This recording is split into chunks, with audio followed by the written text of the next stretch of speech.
when Derrida says that the center is not the center, he's referring again to the concept of the structure and the center in structuralism.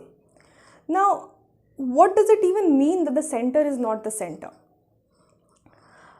When there is a structure, there is always a center to this structure. The center is the place on which the whole structure rests. And if there is no center, no focal point, the structure cannot stand.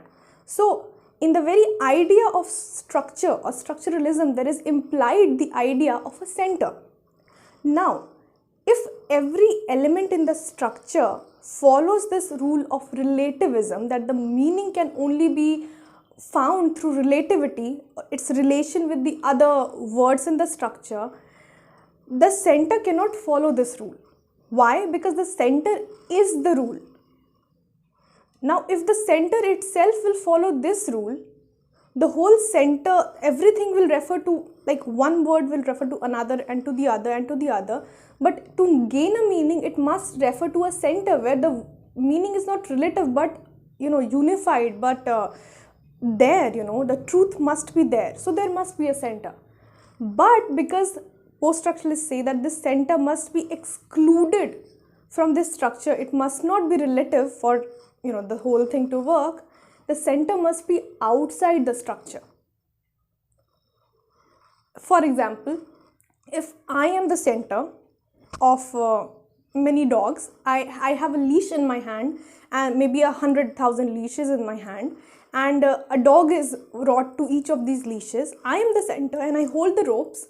Now what happens, these dogs can move around and their position is respective to the other dogs, right?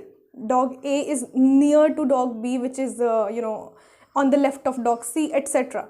So as long as I'm holding the leash, the center is holding the leash of these signs, the dogs are signs.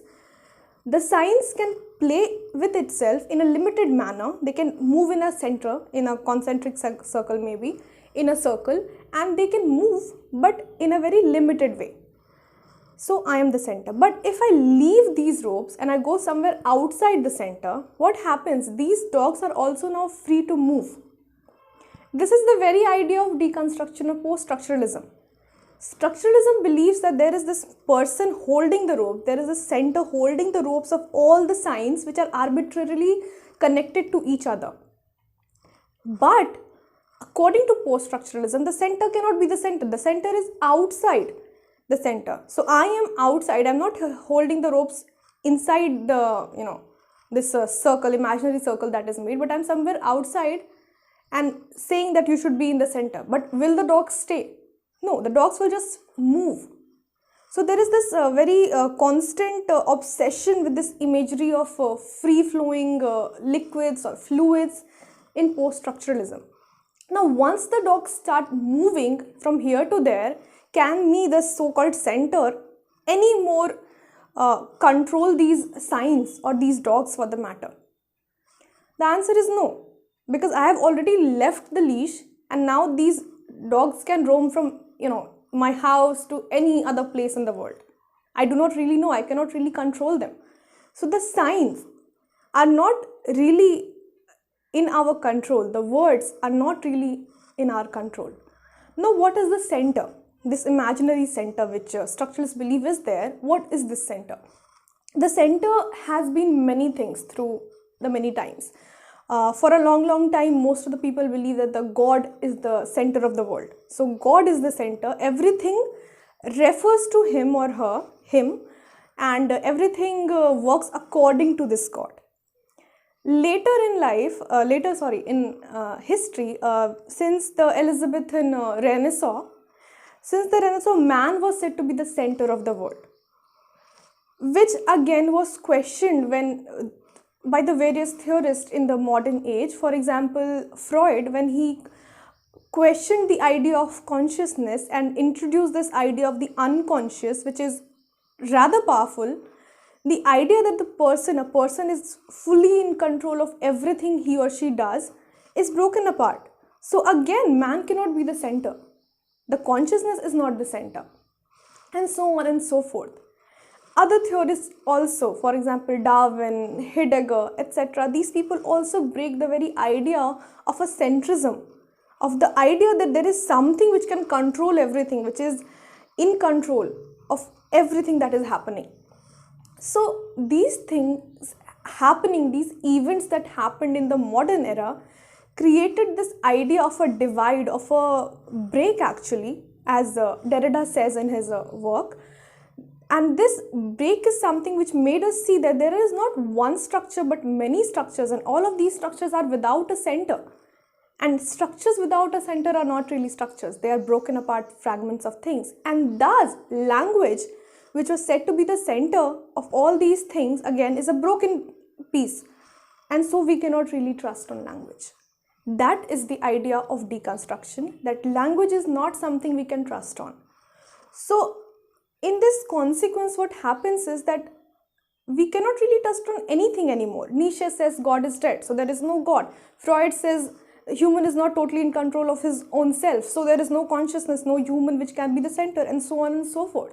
So what is the center? Language cannot be the center, because language again is constituted of signifiers and signifieds, and these signifiers and signifieds are not really connected to each other in a very strong fashion. They can easily flow away from each other in this so-called structure.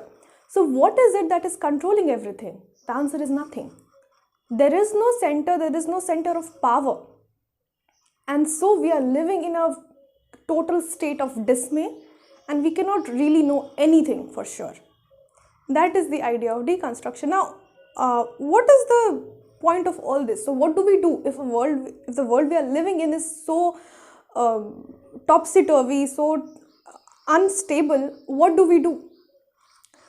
In his essay, Derrida says that the only thing we can do is that we can be a bricoleur and do the bricolage. I'm not discussing the whole text here. I'm just giving you an example that he says that we must be the bricoleurs. Now, what is a bricoleur? Derrida refers to STRAUSS, Claude Lévi-Strauss, in his work, I think the Cooked and the Uncooked, the Raw and the Cooked. I'll mention it here. So he refers to Strauss's idea of the opposition between nature and culture, and later engineer versus bricoleur.